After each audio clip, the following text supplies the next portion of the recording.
So in this lecture, we will discuss acute lymphoblastic leukemia. In the previous lecture, we discussed AML, CML, but now we will discuss ALL. So let's get started.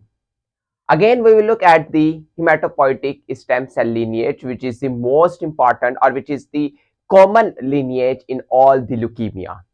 So we have to discuss it again. Hematopoietic stem cell has two lineage, common myeloid progenitor and the common lymphoid progenitor. Common myeloid progenitor, you will see the formations of the red blood cell platelets and the WBCs. Certain types of the WBCs like the granulocytes, neutrophil, eosinophil, basophil, and the agranulocytes, monocyte. But from the other lineage, lymphoid lineage, you will see synthesis of the lymphocyte.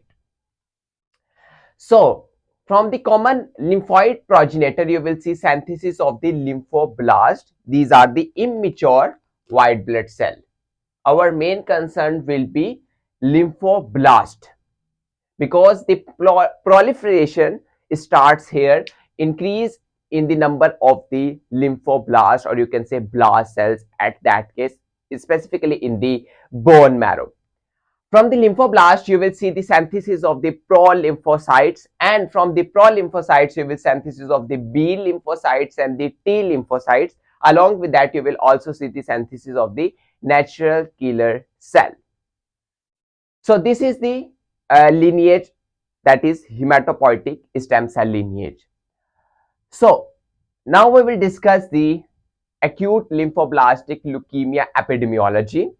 It is common in the children between the 2 to 5 years of age children. It is slightly more common in male as compared to the female child, and it is common in the developed countries. So that is the important thing regarding the ALL. Next, if we look at the risk factor, so genetic abnormalities like a patient having Down syndrome or the Bloom syndrome having greater chances of developing the ALL, acute lymphoblastic leukemia. And the mutation you will see T1221. You have to again understand this concept. T for translocation. Translocation happens between the chromosome number 12 to 21. And ultimately, you will see translocation or the fusion of the two genes, that is ETV6 RUNX1. So that is the important thing. You can again see in my previous video regarding the Philadelphia chromosome, that is in CML, that how translocation happens. The translocation will be similar to the Philadelphia chromosome. Again, Philadelphia chromosome abnormality can also happen in that case. Translocation between the chromosome number 9 and the 22. In that case, you will see the fusion of the two genes, BCR, ABL. You have to understand this concept. You have chromosome number 9 and chromosome number 22.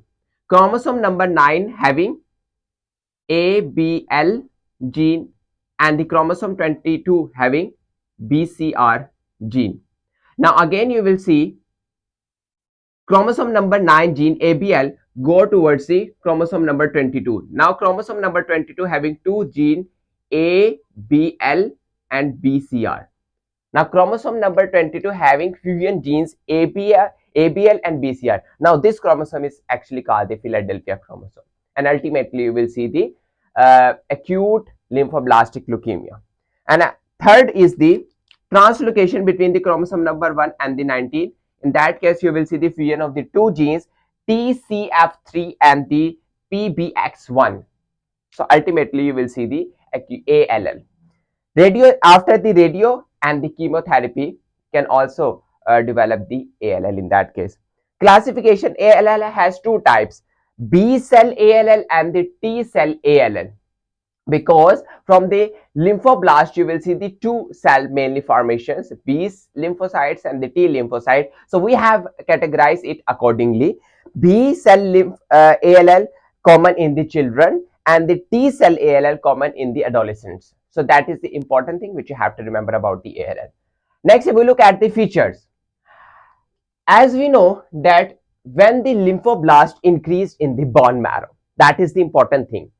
If the lymphoblast increased in the bone marrow, due to the increase in the number of the lymphoblast in the bone marrow, the other lineage like red blood cell lineage, platelets lineage, and other WBC lineage start decreasing. So basically, it disturbs the other lineage. So ultimately, red blood cell, platelets, and other white blood cell starts reducing in number. So ultimately, you will see the symptoms accordingly. Like if the RBCs decrease in number, you will see the anemia. In that case, you will see the fatigue, pallor, and the weakness in the patient. Next, due to the decrease in the platelets, that is thrombocytopenia, decrease in the platelets, you will see the bleeding, bruising, and the petechia on the skin. And also you will see due to the decrease in the number of the neutrophil, you will see the neutropenia. In that case, you will see the recurrent infections and the fever. You can see the patient face infection again and again. So these are the symptoms related to the suppression of the other lineage.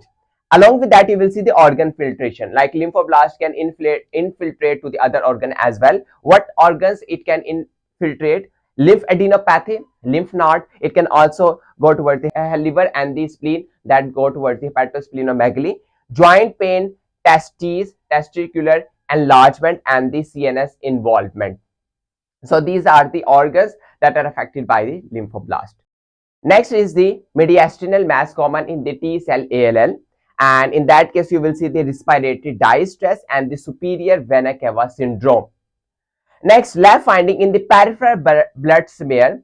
When you see it through the microscope, you will see large in the number of lymphoblasts in the blood. So lymphoblast will be high in the bone marrow as well as in the blood. Next is the bone marrow aspiration. In the bone marrow aspiration, you will see the greater than 25% lymphoblasts in the bone marrow aspirate. Cytochemistry, periodic acid chain will be positive in that case, lymphoblast, and the myeloperoxidase will be negative. So that's actually differentiate between the AML and the ALL. So that is the important thing. Cytogenetic, you will see the translocation between the chromosome number 12 and 21 and 9 and the 22. Next, if we look at the immunophenotyping, you will see the again B cell type ALL and the T cell type ALL. In the B cell ALL, you will see the markers CD10, CD10, CD19, CD20, and TDT. And in the T cell, you will see the 2, 3, 7, and TDT. Next, if we look at the treatment, so induction therapy, initial therapy will be given through the vincristine, anthracycline, and the asparaginase, and lot of other drugs included in the induction therapy. Next, consolidation therapy after the induction therapy, that is a high dose of methotrexate, that is the most important anti-tumor drug, and the cytarabine. Next, maintenance therapy, mercaptopurine and the methotrexate. And last is the targeted therapy, tyrosine kinase inhibitor, that can also be given in the case of the CML.